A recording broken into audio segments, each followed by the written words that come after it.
Stomach यानी अग्नाशय के cancer में सर्जरी का बहुत ही महत्वपूर्ण रोल रहता है।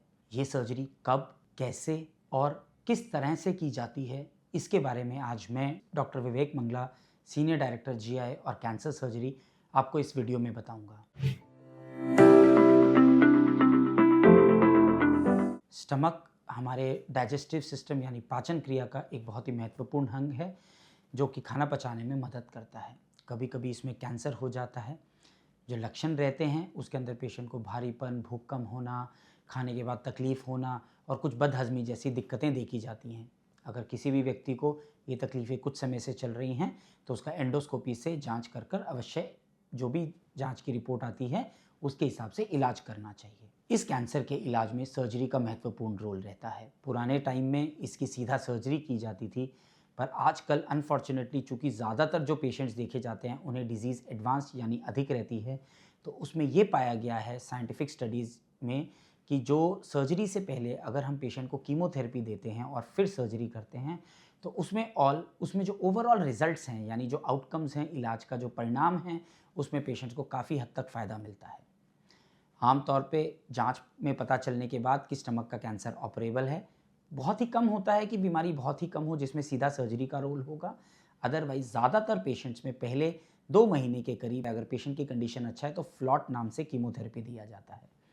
उसके 3 से 4 हफ्ते के बाद दोबारा पेट स्कैन कर देखा जाता है कि बीमारी कहीं फैल तो नहीं गई है, बीमारी में रिस्पॉन्स आया है कि नहीं, और उसके बाद सर्जरी की जाती है।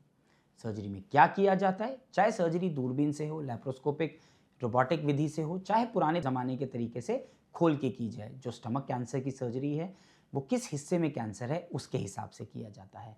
अगर स्टमक के डिस्टल यानी निचले हिस्से में कैंसर है तो उसके अंदर रेडिकल सबटोटल या पार्शियल गैस्ट्रेक्टमी किया जाता है, और अगर स्टमक के ऊपर के हिस्से में है तो आमतौर पे पूरा स्टमक निकाला जाता है। खाने के रास्ते को, जो बचा हुआ स्टमक या फूड पाइप का पार्ट है, उसको छोटी आंत से जोड़कर बनाया जाता है। टोटल गैस्ट्रेक्टमी के बारे में हमारे चैनल पे हमने एक और वीडियो बनाया हुआ है, जिसको आप देखकर इसके बारे में बेहतर समझ सकते हैं। जैसे मैंने आपको ऑलरेडी बताया, ये सर्जरी पहले पूरा बड़ा चीरा देके या कट लगाकर की जाती थी। आजकल काफ़ी बार सेलेक्टेड पेशेंट्स में इसको दूरबीन यानी लैप्रोस्कोपी या कभी-कभी रोबोटिक टेक्निक से भी किया जा सकता है। लैप्रोस्कोपिक और रोबोटिक सर्जरी के फ़ायदे हम सब जानते ही हैं। कट छोटा रहता है, पेशेंट को पेन कम होता है, इन्फेक्शन नहीं होता है, ज़ख्म में हर्निया बनने के चांस कम रहते हैं और रिकवरी फास्टर होती है, जिससे कि पेशेंट अपना वापस बचा हुआ ट्रीटमेंट कंप्लीट करके और अपने काम पर जल्दी वापस जा पाते हैं।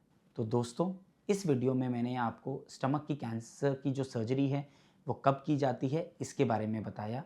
आमतौर पे जिस भी व्यक्ति को सर्जरी की जाती है उसके बाद कीमोथेरेपी दिया जाना बेहतर होता है, वो पेशेंट की रिकवरी पर भी डिपेंड करता है। अगर स्टमक कैंसर यानी अग्नाशय के कैंसर से रिलेटेड आपकी कोई भी क्वेरीज हैं या अपने पेशेंट के बारे में आप हमसे मिलना चाहते हैं तो अपॉइंटमेंट डेस्क नंबर्स पे संपर्क करें। We would be happy to help you. Thank you.